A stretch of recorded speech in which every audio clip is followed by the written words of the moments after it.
American Zarathustra. So, this is the layout for the next illustration for Bizarchives 2. I'm using my phone this time to record it, so there should be no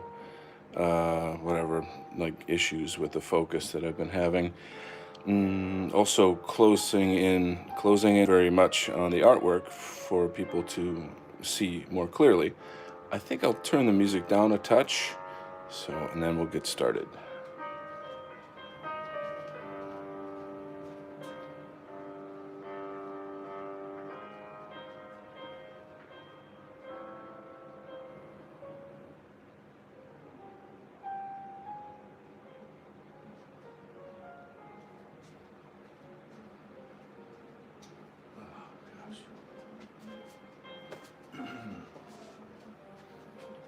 Okay, I see two people are here. Hello. Since I'm on my phone, I can't really see the chat very well, but I'll stop periodically. Yeah, I'm having a lot of fun with this. Good to have you here, Doodle Squatch. All right. If you would, maybe share this link in your social media, help invite some more people. All right, so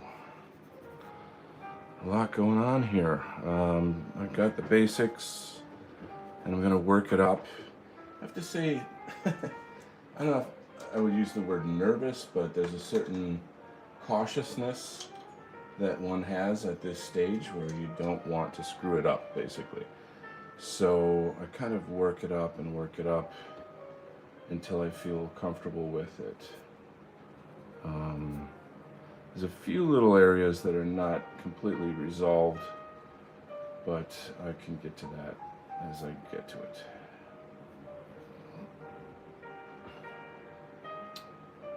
So the Bizarchives is going to be insanely cool, this issue. The stories are fantastic. There's just so much going on with that. It's quite a phenomenal group of creative writers, with Dave Martell leading the way. Taking back Pulp Fiction, as it were. This is kind of out of the tradition of the 1930s pulp magazines and books. Science fiction, horror, and the like. So it's pretty exciting stuff. So as I look at this, I have to see it as basically tones. Like, okay, I've got all the lines down, and I have to think, well, where's the light source? How dark and how light is this going to be? The whole book will be all black and white illustrations. So that's what's happening. So as I mentioned, I'm using my phone to record this, so I don't actually, I can glance once in a while and see the chat if anybody has any questions or comments. But please do say hello. Just let me know you're here, who's here, what's going on, and all of that. So the composition, there's a lot going on. You've got the foreground, this middle ground, and the background is going to be black, so it's going to pop it out. And then there'll be a lot of black in the foreground as well. I have the light source coming out of the book, because this guy is like a sort of an evil wizard, a necromancer, I believe they're called. And so, looking at these stories that I'm illustrating gives you a little clue as to the stories of Bizarchives 2, and what to expect.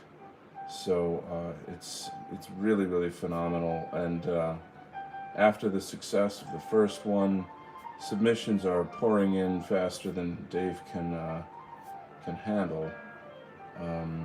You know what? I just realized I didn't tell the guys on the Telegram that I'm going live with this, but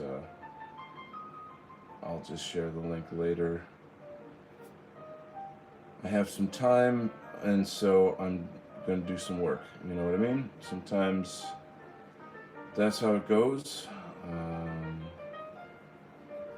you gotta grab the time while you have it, basically. You know, can't always plan things ahead. Um, had a big day today, but got home earlier than I expected, and so here I am.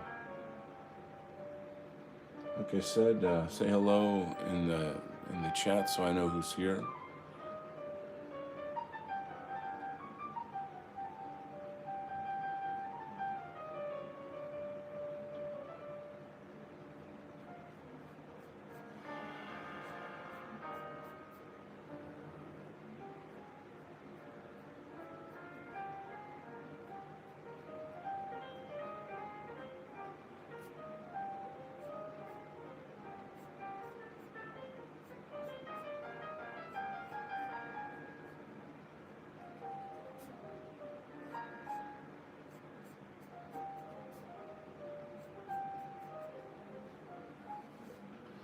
Hmm. One thing I might do at some point is just use a piece of paper to cover up while I'm doing this, because sometimes your hand smudges, and we'll feel it out. So, you know what I feel like, what I think I'll do is maybe start off with the troll. M- my markers are running dry, so I got a little bit of a problem here because I'm live and then I realize my markers are dry. Haha, so that's not funny.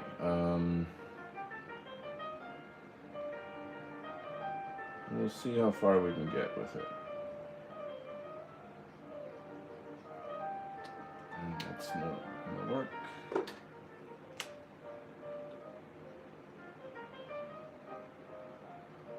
It's a little better.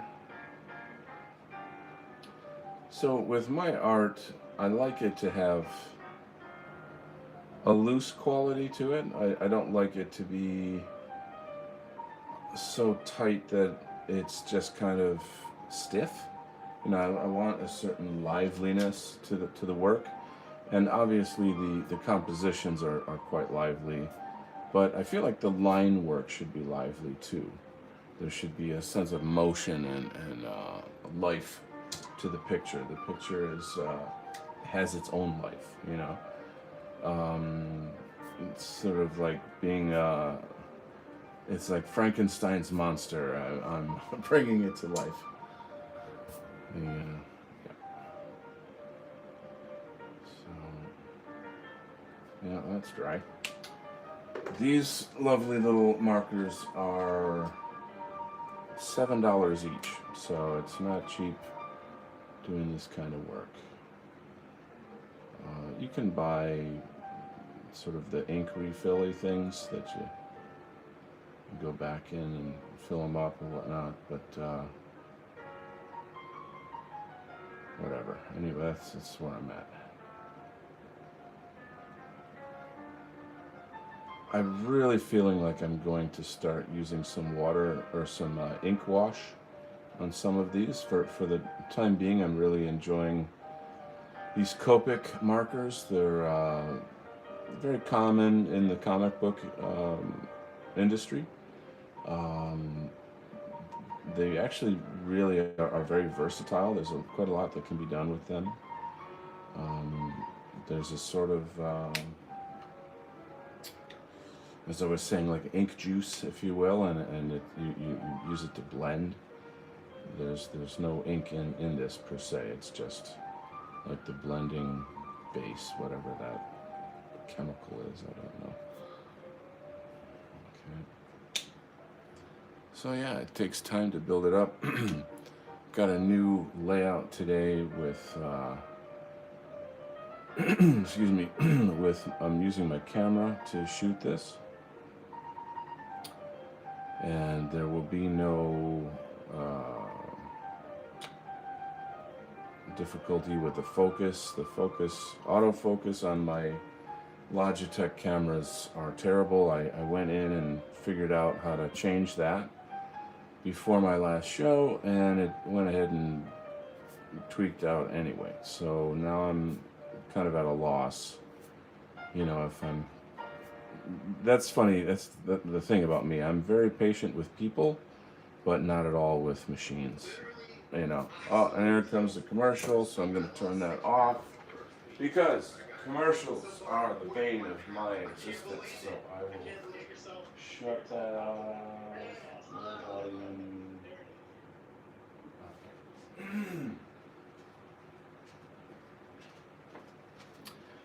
I don't really see any chat on my phone, so I don't know. Somebody say something and I'll see if I can see it.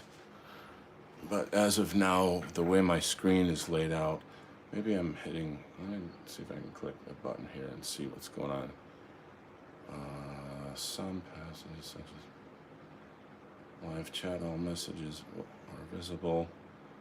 Oh, there they are. Okay, let's see who's here. We got Dual Squatch, Ghost Rider. Hey, buddy. Arda Bach. Hello, Donald. It just faded away on me here. And we got you guys. Okay. I think Dave was pleasantly surprised by the response. Yeah, for sure. Good stuff. Well, welcome, folks. Welcome to Donald Kent's art studio. Today we're working on my illustration table. And it's nice. It's kind of at an angle. So it has sort of a more, it's more ergonomic. It flows a little easier. This is pretty much how professionals work. I've worked on just like flat surfaces for years, so it's not like it's difficult, but I've got a special thingamahoozy to hold my camera, and we got that up and running.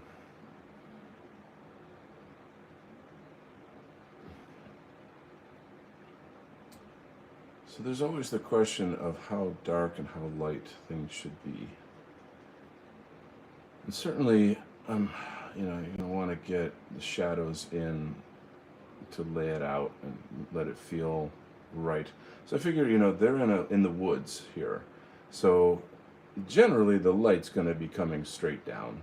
I think that makes sense. That's like organic. But with this wizard here, the light is coming out of his book. I think you see that kind of the shadows on his forehead, etc. That is my way of implying that the book itself is magical, that it has some kind of, innate magical powers coming out of it. It's all these little things add up, they make for kind of a fun piece to look at.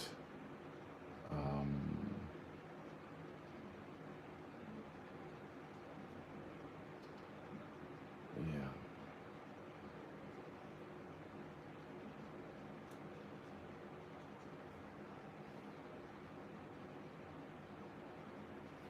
So the question is, how dramatic do I want the light on his face? I'd say pretty dramatic. Here is the troll. He's sort of screaming in pain from having his ear lopped off. Probably the warrior is screaming, and trying to sort of save his own life. There's a lot of drama going on in here.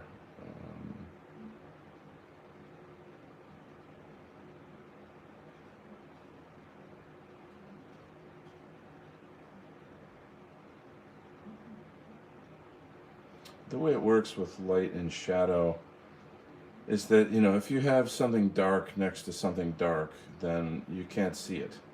It doesn't make any sense. So you have to kind of put a dark backdrop on something in order to make something light push forward. It makes sense, right? I mean, it's pretty simple, but it's a bit difficult to do well. I'll say it's difficult to do well. This brush is drying up on me really badly, but I'm getting something out of it. I like how soft it is. I think that's interesting. The pencils create a scratchy kind of a texture, which I like. Um, but anyway, I'd like to have a sort of a variety of textures.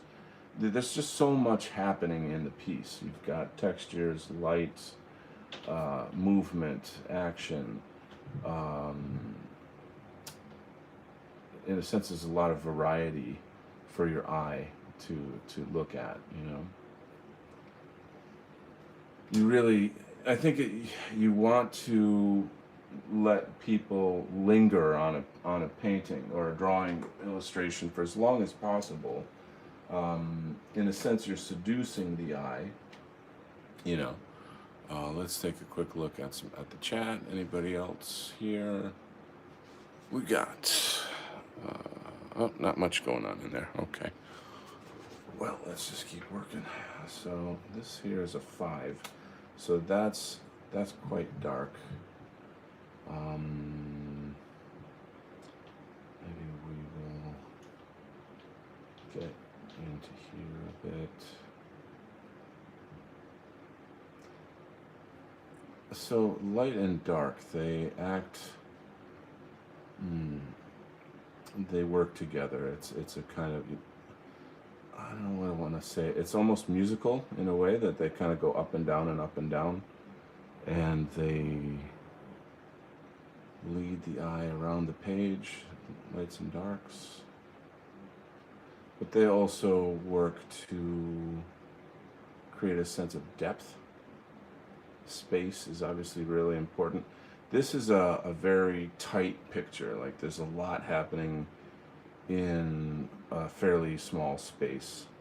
And not 100% sure that's like the way that I like to work, but my instinct is that I don't like to waste space. I feel like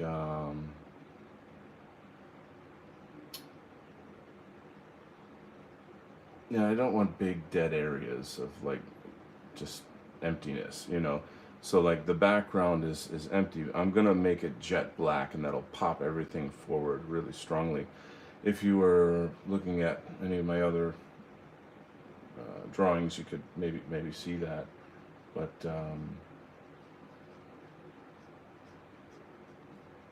yeah, so the negative space is kind of,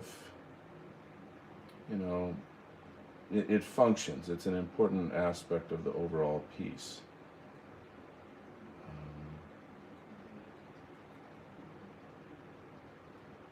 But unless I'm working on like a really nice huge canvas, I might not do that. I think the very first piece that I did had some very nice empty space. They had the sky and the desert. I mean, it's a desert. There's nothing but emptiness out there, right? So that's what you're gonna see. Again, these markers are dying on me, so I might have to change my strategy for the show today. But I'm gonna see as far as I can go on this, and then I'll have to run to the art supply store at some point here.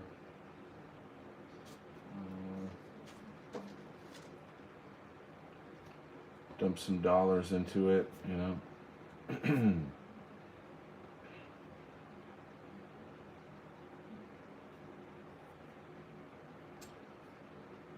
So as I do this, once I, once I put the marker down, once I lay that down, I can't really go back in and erase anything. So I have to kind of get the line work fairly well contrived before I do that.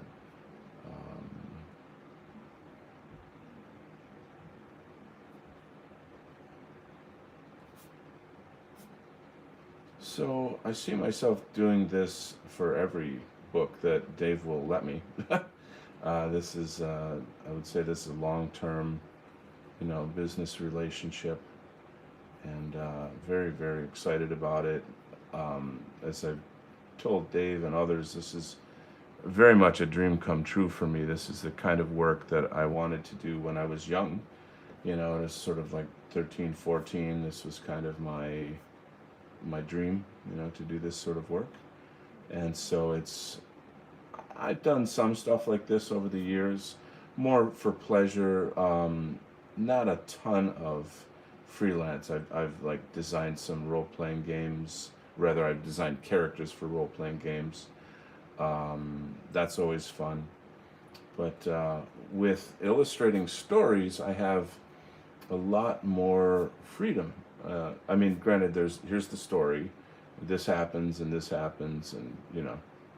story needs a troll, a warrior, and a wizard. So like, okay, fine, but I still have freedom in terms of how I lay it out and the details that I weave into it.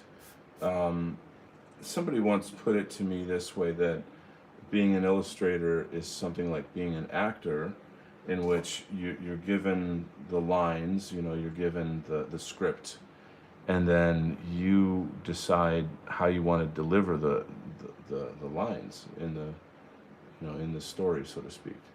So, you know, what how do I want this troll to look? Granted, he's a sort of fat, disgusting troll. That's kind of, he's supposed to look that way. But at the same time, well, and how? Like what's the overall look? So I get to decide these things. The layout of it is obviously a tremendous part of that. Um,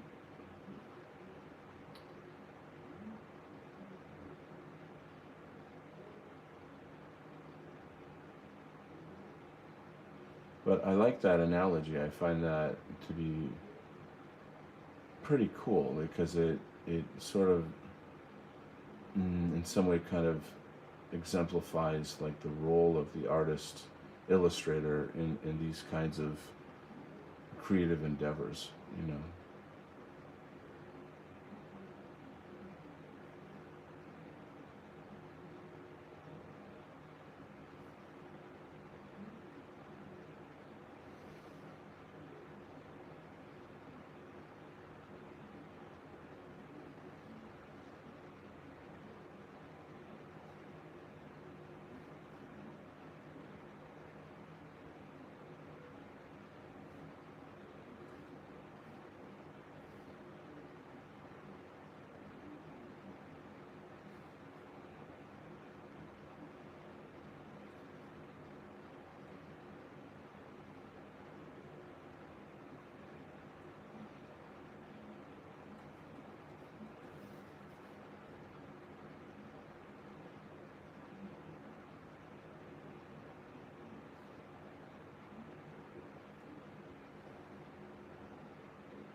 Thinking maybe I'll go turn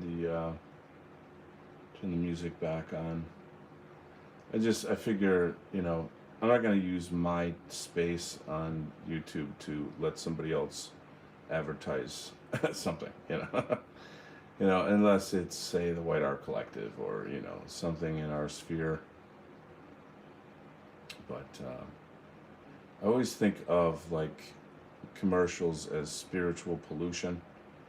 There's just something totally ingenuine about them, and that whatever they're saying, in a sense, is it's meant to make money. It's not like, there's, how can there be any sincerity in that? I guess, I don't know. That's not to say that, people shouldn't make money or whatever, but it's a commercial. It's like, it's just interrupting you from doing or seeing or listening to something that you'd rather hear. So I find that irritating.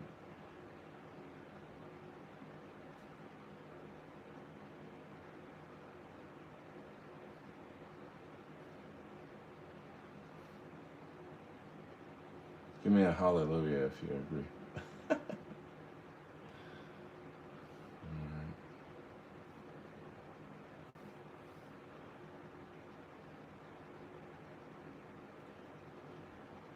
All right, so yeah, these brushes are so versatile. They're really, really nice. Um, I'm just kind of working through different areas here. That's sort of how this goes when you're in the sort of the illustration game. Is you work on one area and you move around to another. I just happen to be interested in that right now. But also, I try to work from here to here because your hand is going to be blurring or like sort of slurring along the page, and then you're just rubbing out the pencil as you do that. So I tend to try to get this done. This stuff's going to be fairly simple up here, so I don't really need to worry about that. But mainly like here and here. I might work on the tree a bit. I've got these mushrooms growing out of the tree. Got a little snake on there. The what do you call it? The texture of the tree is really important. But I'll get this going while I got it.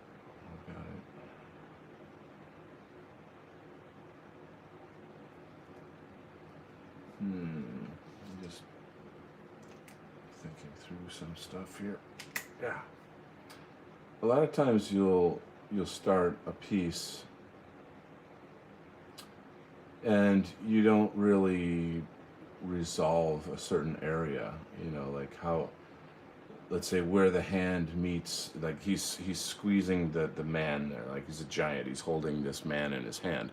And so where the fingers touch the armor, for example, or how they maybe bend into the armor or something like that, that you get ideas as you're going.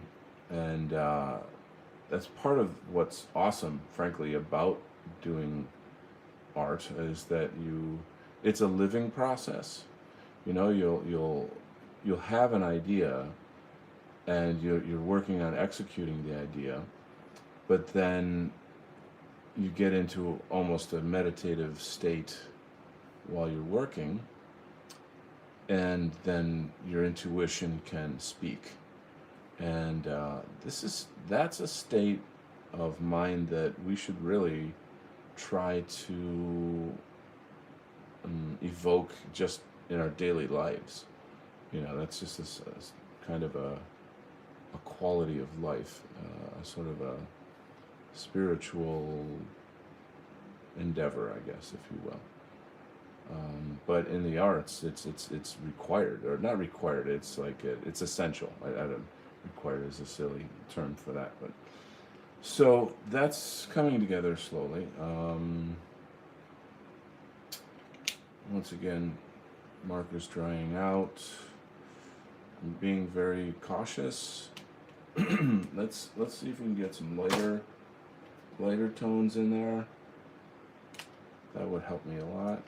That's what's nice about this. You have this hard edge. So let's say if I'm drawing a building, doing architecture of some kind, then you're going to want harder edges.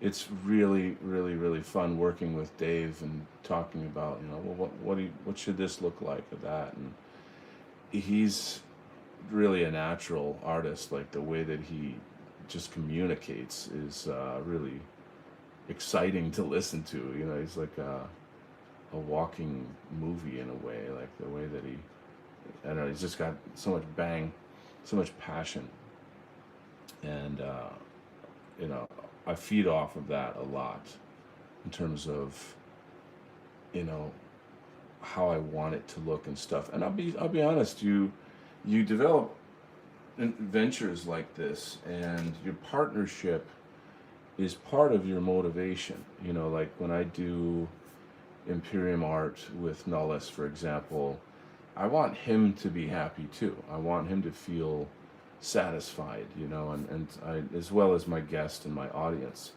And it's just like any kind of teamwork. It's like being in a band. You know, you're jamming together, you're playing together, you're out there taking risks together, you know, in whatever it is that you're trying to produce. And I suppose people in sports have this, you know, but I've never been like a sporty guy, so it's not something in my experience. But it's that kind of, I guess, teamwork sort of experience, if you will. So yeah, I'm motivated to get get Dave all riled up when he gets like excited about seeing this stuff. I feel like I'm 14 years old again, you know, like because we both bond on this like so hard, using a Luke Mason expression there. And yeah, we're like, how come nobody in our sphere knows about this stuff? Like, this is super wicked cool. It's very masculine. It's very masculine. You know, we're living in an era. My God, you know, I don't need to tell you, but like we need these kinds of heroic arts. It brings to mind something that happened to me recently. I was in at a club. I'm going dancing tonight, by the way, just so you know. And not the same club, but anyway, I'm at this club. I'm a little older than everybody, but whatever, you know. I mean, I go to have a good time, and most everybody is like college age, you know, and whatever, you know. So I'm there to have a good time, and I really dig into music, and I'm a good dancer. I'm having fun, waiting for friends to show up, like just the whole thing. So I'm kind of on my own for a bit, and I kind of get a sense that people are sort of watching me, or sort of kind of looking at me, sort of like, oh, you know, who's that guy that's older and alone? It's like, ah, it doesn't feel good, you know. So I'm like, just ignore it, you know. My friends will be here soon. Just hang out, have a drink, something, something. And so I'm like, okay, I'll go to the bar and I order a Maker's Mark, which is like a pretty good whiskey, you know. And I'm like, I'll have a double Maker's Mark on ice, you know, on the rocks. And these young guys looked at, like, their eyes popped out of their head, like, you know, like, you want a double, you know. And then like when the guy handed it to me, he was like, do you want some like juice or something in there or something? And I'm like, bah, no, you know, that's not how you drink it. And then and then like another guy came to me, another waiter came, not waiter, bartender came and asked the same question. I'm like, what the hell's wrong with you guys? You're so sissified, you don't know how to drink whiskey. What's going on here? It was just funny. But that's going in our movie, okay? That scene right there. Um, anyway, so let's see what else we got. Look at this, it's drying up on me as we speak. I'm gonna check the chat. Let's see what we got here. We got, oh, it just faded away. Live chat. Simon is here. Harold Ave. Hey, just tuned in. This is. Sorry, my phone's funky. You press the chat and it's on and then it fades away and I can't read it all. This is my story. Very surreal to see you drawing a scene from. Oh, hey, Harold. Oh, okay, this is your story. That's got to feel pretty cool to see it coming to life, right? Very good. Maker's Mark, yes. Very good stuff. Simon is saying, almost as if almost everything obvious, these people are in over all anti-white Western. So it looks like you guys are kind of chatting among yourselves here. I think I'll go put the music back on. Good to see you, Simon, and everybody. So if you would maybe share the link to your social media so other people can join us. I'm just going to put some music on.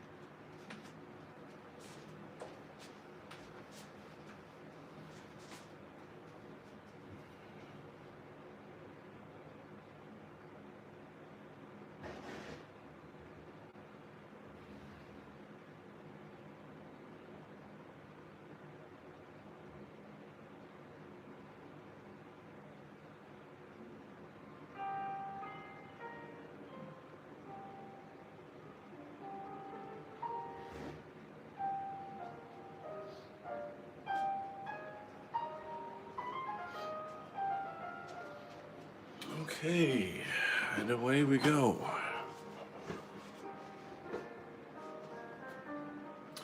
So I'm kind of using these tools to flesh it out, to bring the tone in. And then this damn thing is dried up on me. That's like, I don't know, the money is adding up. Let's see. It's too bad my birthday already passed. I can't ask for any new ones.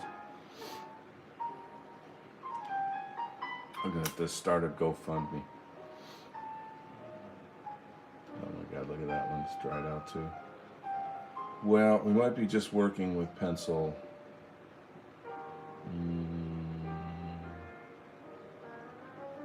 Let's see if we can get some texture out of this. Yeah, we can.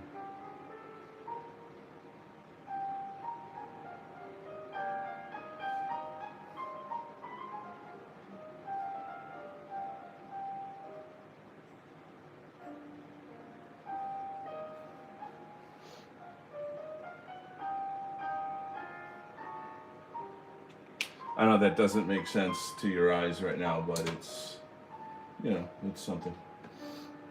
And it's one of these sort of like, I know what I'm doing situations.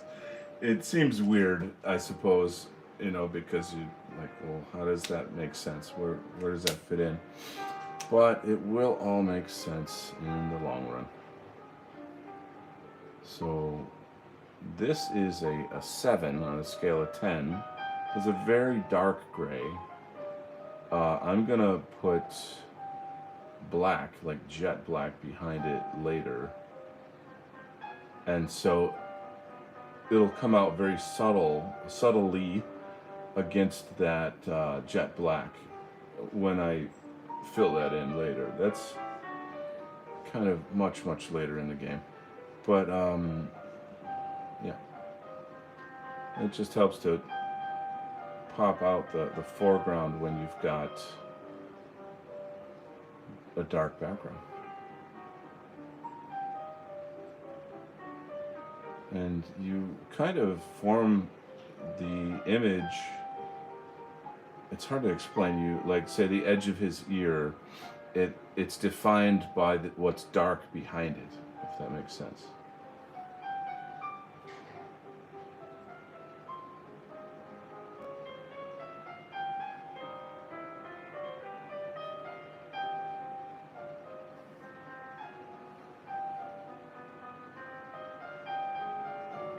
Well, the one thing I've been struggling with is whether or not I should put some kind of like leaves on these trees in the background.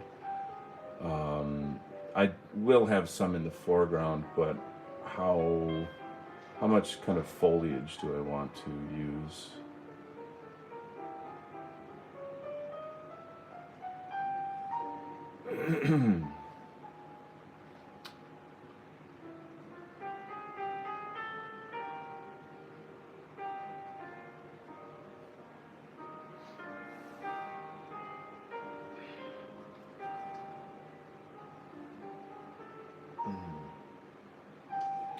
So I think I have a. Let me check this out. Hold on. So I've got 8 and 9. Let's see if I'll do an 8. Or do I want to do another 6? Decisions. I've got a 6. I've got a really good 3 here. That's good. I can get back to that. So as I sort of brush my way through the illustrating this tree, I'm kind of it's called scumbling, where you drag it along you drag the brush along the surface, and it creates something of a texture. You know, the brush. It's not really a brush, but it's brush-like, if you will, and you can kind of see the texture that's coming off of it. You know, and that gives the illusion of bark, which is pretty cool. So that's a neat little device, sort of a visual device.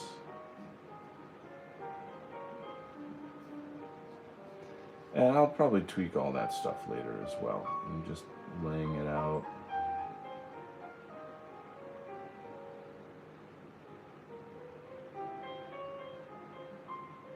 The trick with this stuff, though, is that you cannot erase ink, right? So you have to be very cautious about where you put it.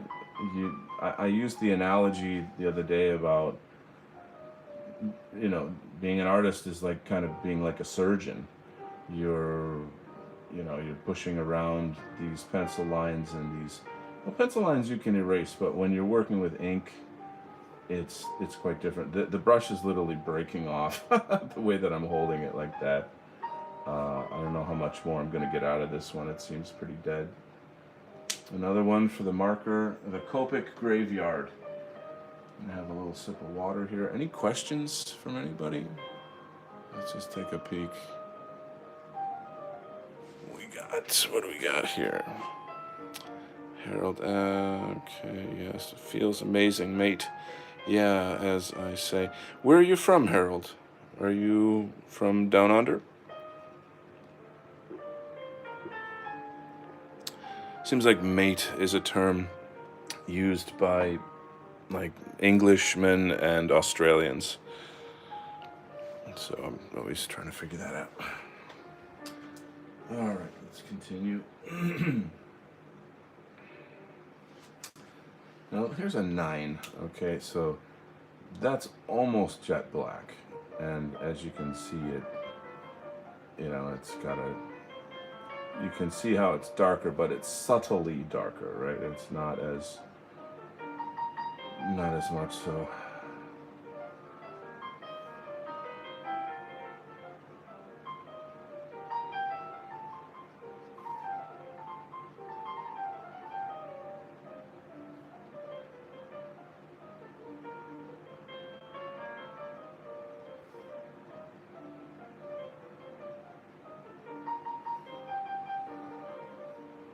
So I'm kind of scumbling again. Maybe I'll do a bit of that in here. Just kind of letting it drag lightly along the surface to create the texture of the bark. Now here I've made it so that it looks like the tree got like he used his claws to like maybe he was slashing at the warrior who dove out of the way, so it seems to give a little sense of time as well, that there was something that happened here, like a battle that happened here before.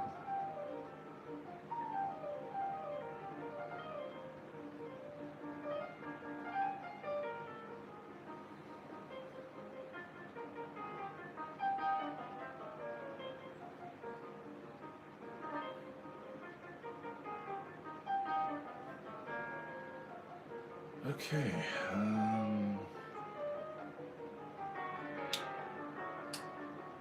So let's put this back.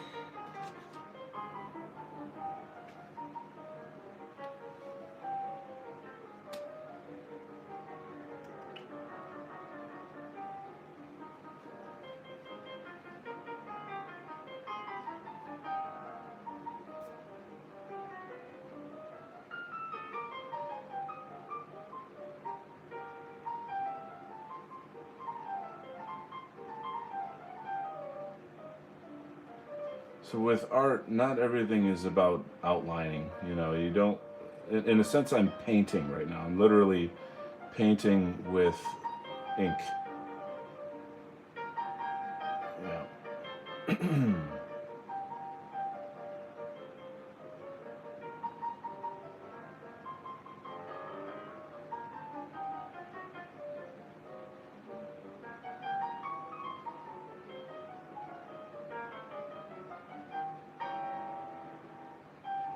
know what's funny is that I still get an email from YouTube about the music, even though I deliberately, look up copyright free music and stuff. And then, like, these are sonatas, from, you know, a long time ago. And so there's no real copyright issue happening here. But yet I do get a mark anyway. So there's some kind of a comment.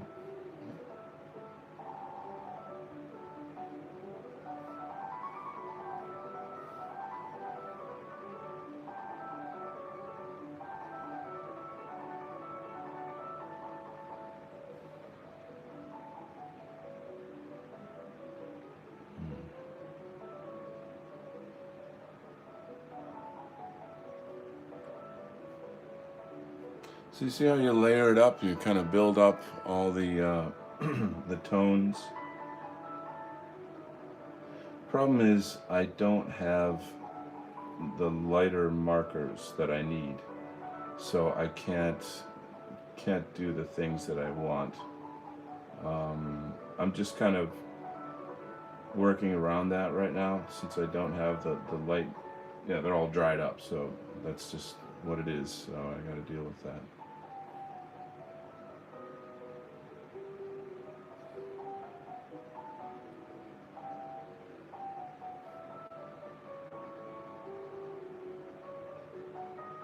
So like I want to put the drop shadow of these skulls. He's got like a skull bracelet, just to kind of make him even more creepy and sort of fierce looking. So I'm adding these shadows in here. And again, the shadows help to define the skulls. They kind of pop them out a bit.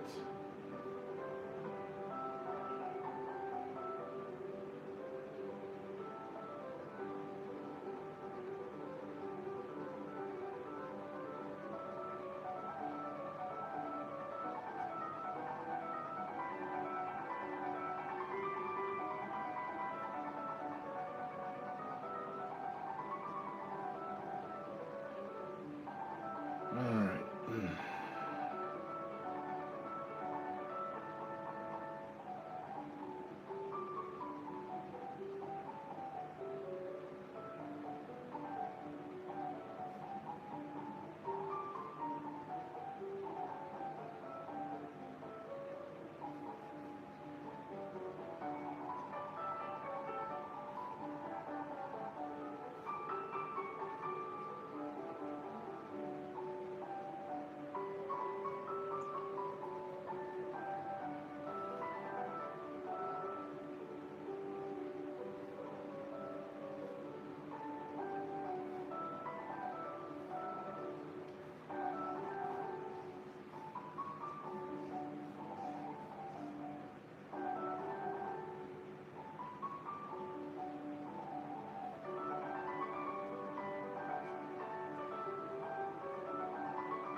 So here I'm trying to create the sense of like foliage, sort of weeds and whatnot that you would maybe see at the base of a tree.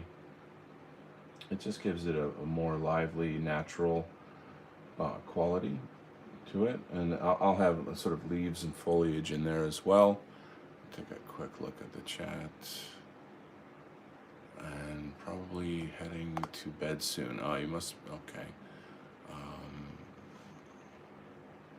Well, thank you for joining us. And like I say, if you can share these in your social media, spots and whatnot, that helps me. If we can try to spread the love and get more people on board, that's always cool. These streams are really more or less just me letting people into my studio to watch me work. You know, um, I figure why why should I just do this alone? Why should I just, because this is a lot of time obviously spent doing this kind of work, and I don't know, there's just something about it that makes me feel like maybe people would like to see this, and so far so good. Like I'm actually pretty amazed. So, but it's not like other YouTube channels where you have people yelling and screaming, you know, or doing all the deep dives on the politics and all that stuff, which is all good. I go for that too, but it's really unique in its own way. So here I've kind of decided to cover that up, so we'll see. Let that come down here. It's nice. Okay, I'm a lot more pleased with the way this is coming together.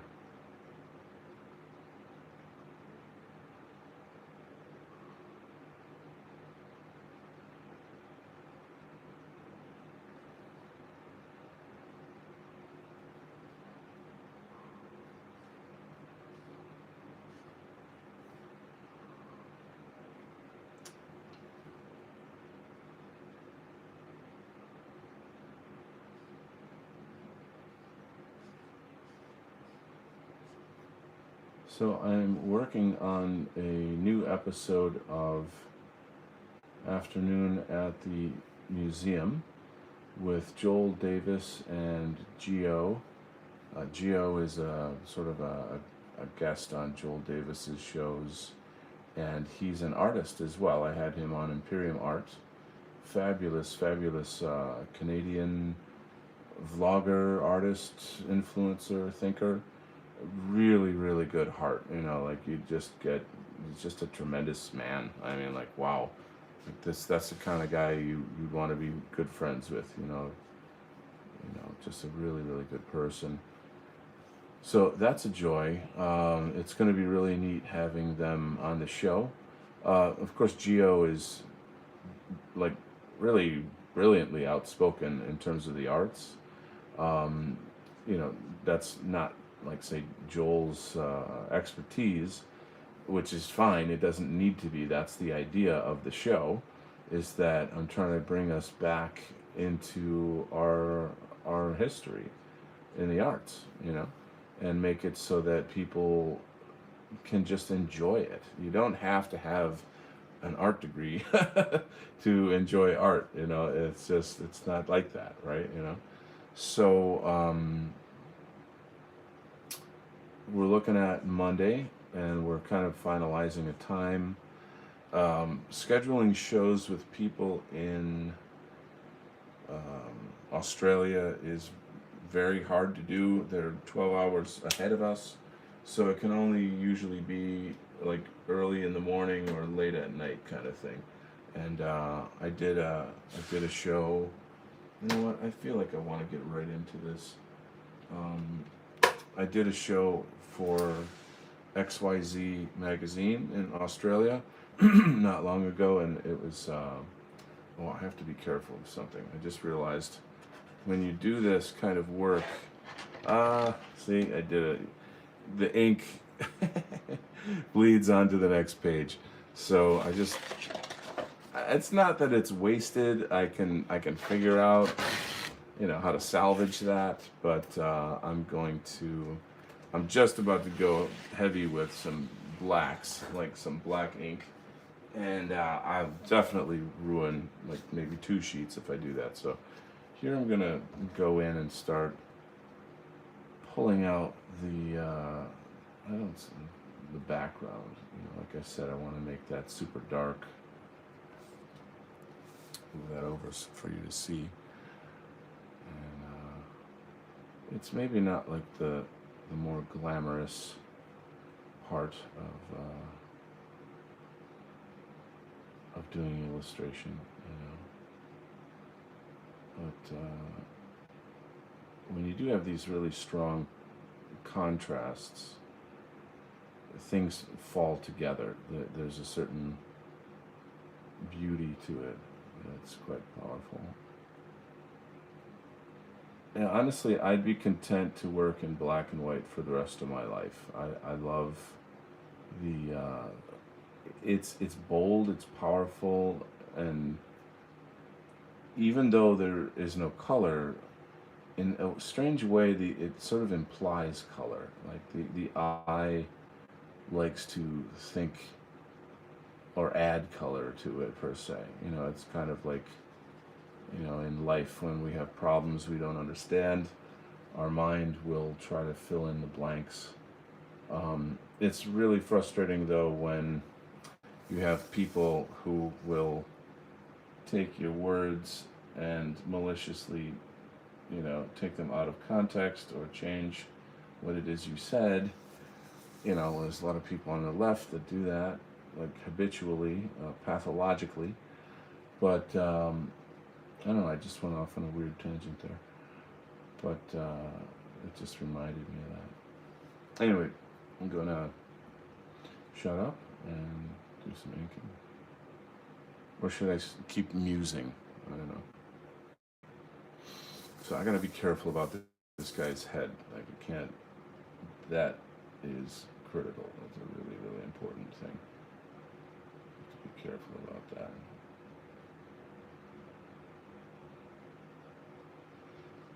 One of the writers has been asking me, like, I don't know, something about, well, maybe in the future you can do it in color. And I can, it's not impossible or whatever, but it does add a considerable amount of time investment to the work. There's another giant layer of mental processing that has to go on in terms of color theory, paint handling. And I really, really don't like to do digital painting. I've done it for years and I hate it. It's tedious and inorganic. Like these are organic materials that I'm using with my hands. And when you're doing digital art, you're using a touch screen, that is, it is what it is. It's digital art, right? So, I've seen tons and tons of absolutely breathtaking digital art so it's not the art itself that I don't like. It's the process of painting that I don't like, right? So let me try to think of an analogy. It'd be like, imagine you buy a sandwich in the store and it's wrapped in plastic, and instead of taking it out of the plastic, you just eat the whole thing with the plastic cover on it. Like you wouldn't do that, right? Because it'll take all the flavor out and all the texture out of the food. That's exactly what it feels like to do digital painting, and I hate it. So, I mean, I know the end result is gorgeous. I know it's way more convenient, blah blah blah blah. I'm just not made for it. I need to feel the water and the ink and the page and the pencil and the charcoal and the eraser. It's a visceral experience. I mean, I don't know. It'd be like if let's say you're a guitar player, and you had to play with, say, mittens on. It's absurd. It's stupid. Like you wouldn't do it. It's just the same kind of experience. So I'm kind of nerding out on art materials here. I hope nobody's left the stream because I'm talking about this. Echo. No, sorry. So we got a couple of folks here. That's nice. Let's see who's here. I'm going to check the chat. So now as I turn this around, I'm going to zoom in a bit. Do you see how the blacks and the lights work on that? You see how much more alive that it is now, Right. So hello, Nullis, my brother. It's always, always, always great to see you there, Nullis. I cannot wait for your show to start up in October. We've got Conversations with the Wind on White Art Collective's D Live. White Art Collective is insanely awesome. I can't really overstate how important they are to our culture, our community, the overall health of what we are and what we do, especially in these times. It's, they always say, like, you got to take care of yourself and da da da da. And that's fine, fair enough, eat well, boycott Coke, blah blah blah, all that stuff. By the way, Coke isn't just Coca-Cola. They make tons of products that you might, you need to kind of find out what it is that they're producing and boycott all of it. But anyway, that's what am I saying? So the arts is our mental, spiritual health. It is. It's our cultural, spiritual health, and being a part of the community is fun. Like, as I say, there's always huge amounts of variety. Last night on the Mamas and the Pepes have their own D Live channel, and I mistakenly thought that their show was going to be on the White Art Collective channel last night. But anyway, so they did a really neat show. It was basically parody music, and the Mamas and the Pepes, their music is obviously, there's a lot of parody just already. Like, that's kind of their thing.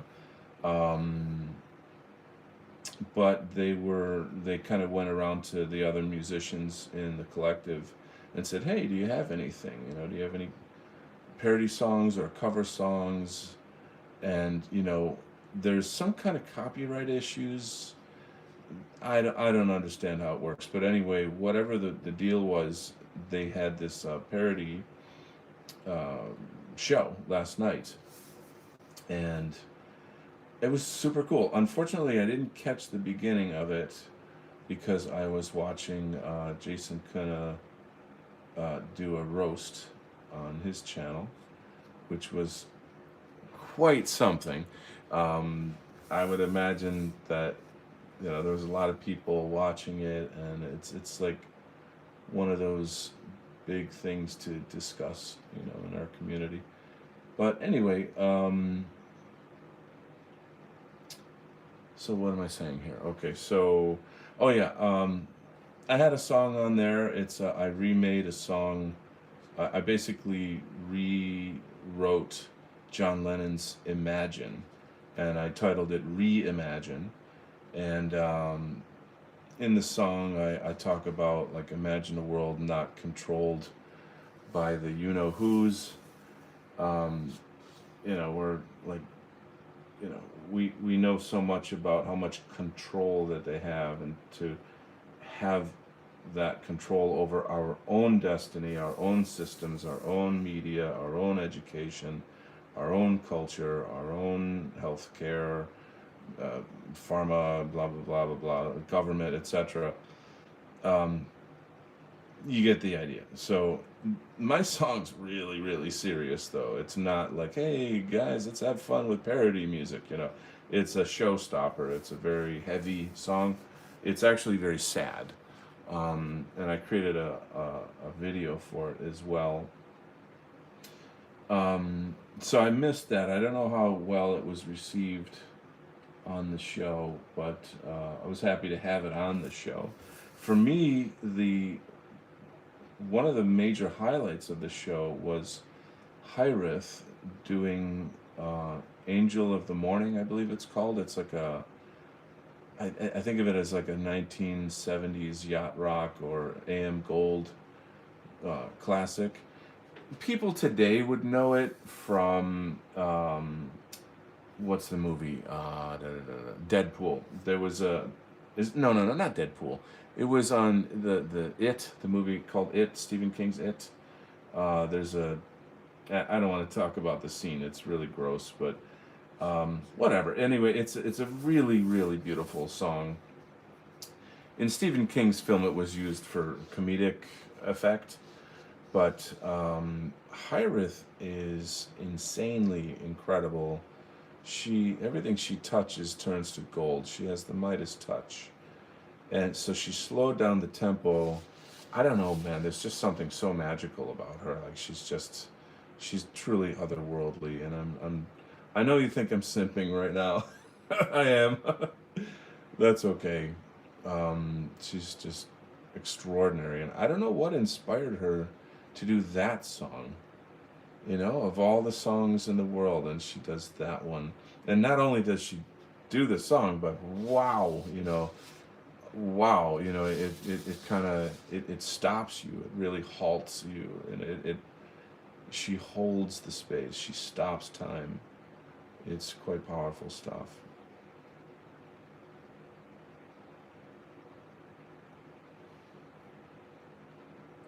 So I think it's time for me to check the chat.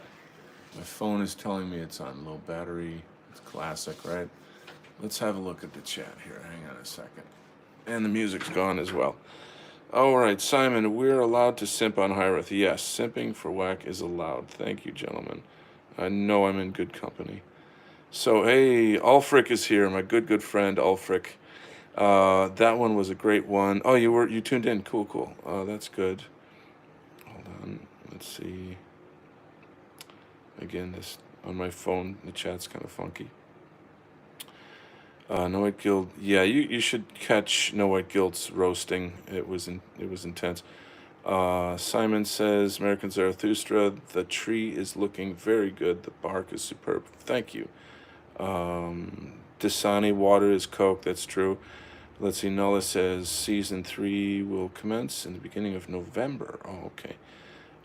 Hail, brother. Good stuff. I like Yorkshire, particularly York itself, but the country. So you guys seem to be kind of chatting amongst yourselves here. Let's see what else we got.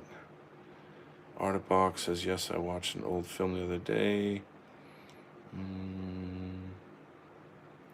Black and white. All right, well, yeah, so just checking up on the chat here.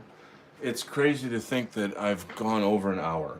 So, but to me, I feel like I've maybe been working 15 minutes. Like, that's how it feels.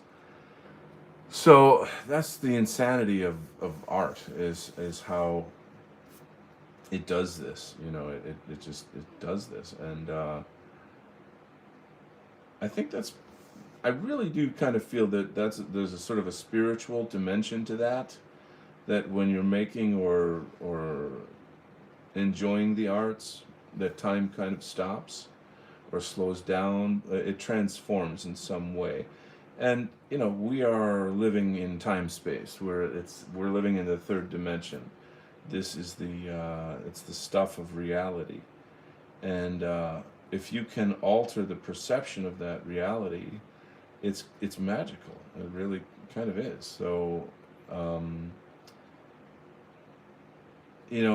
I guess I have to say that the taking on this project, doing illustrations for Dave Martell, his archives. Granted, yes, it is a business investment and that kind of thing, but it's an investment in my spiritual health. And I know I don't mean to use the word spiritual in a haphazard or nonchalant way. I mean that quite sincerely, because these times are pretty freaking crazy, and I don't know. I feel like I've internalized it badly, really badly, and I've had some pretty bad health issues and things related to just stress, just pure stress, until it finally I kind of hit a wall and said, like, I can't do this anymore. I gotta pull back. I think we were. Now, that's not to say that, oh, we're losing and doom pills and all. I'm not saying that.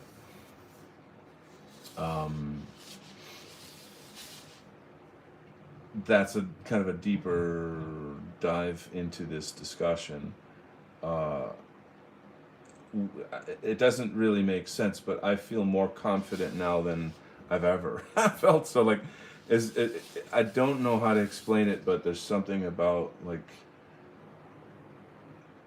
everything is kind of coming to a head, and it seems like you people don't really grow unless they're under stress. There needs to be some kind of stress that pushes you to transform. It pushes you to the brink of what your capabilities are. And there's something to say for that. There's something to say for that. So, granted, you know, I'm not saying I'm happy about that. I wish, things were kind of honky dory and this and that and the other thing. But at the same time, I'm embracing these changes and I'm growing stronger from them. Now, it's not, yeah, you don't get strong by sitting in a chair and watching TV and drinking Coke products. There's obviously a lot of suffering that has to go into it. Really, and life is suffering, right? So you can suffer from atrophy, or you can suffer from growth, meaning like, you know, the obvious analogy would be, lifting weights or something, or working out, or dieting, that's a kind of suffering. Quitting smoking, that's suffering. You know what I'm saying? There's changing your habits, in a sense, changing who you are. That's hard to do. That's really hard to do. Changing what you believe about reality, and the way things are and the way things will be. So it's a profound struggle, and that's it's all inside. It's day to day. Like I always say, only you can live your life, and only you can die your death, and you better get living. That's pretty much my message here. So isn't it freaking amazing how that black pops everything forward? Now you have a lot of space, right? And not only that, but the subtle tonal changes in the trees gives even more of an experience of space. So I think that's nice. And since I didn't have the light tones that I need to kind of work with, I thought, all right, well, I'll flip it the other way. I'll go into the dark tones. So that's kind of what's happening right now.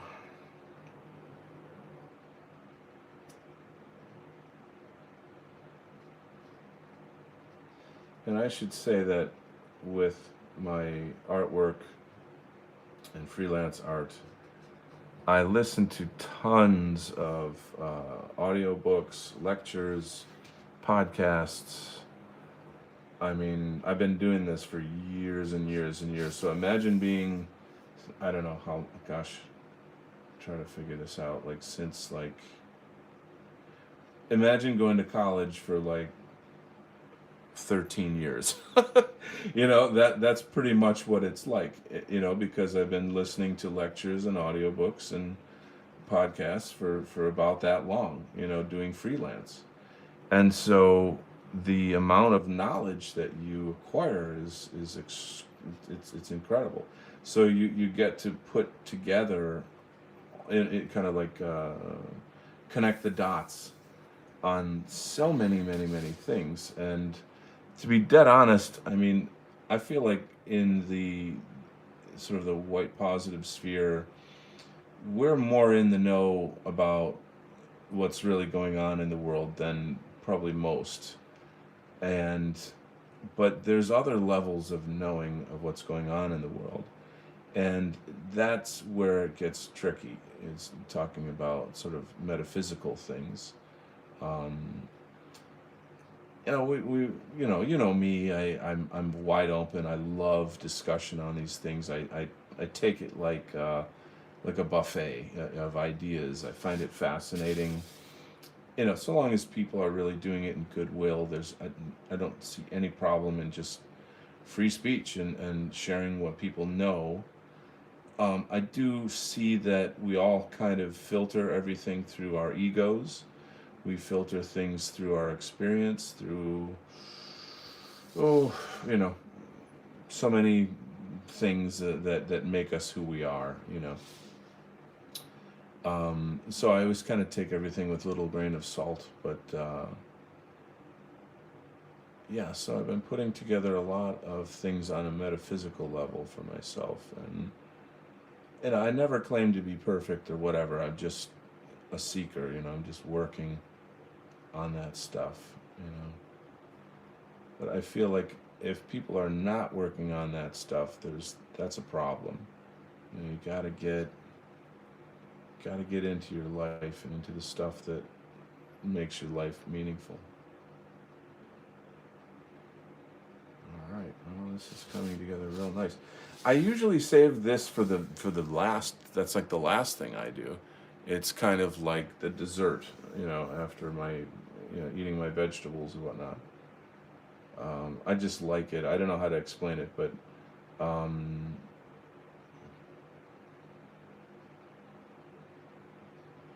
but yeah, like I said, I didn't have the lighter markers, so I had to go in the opposite direction.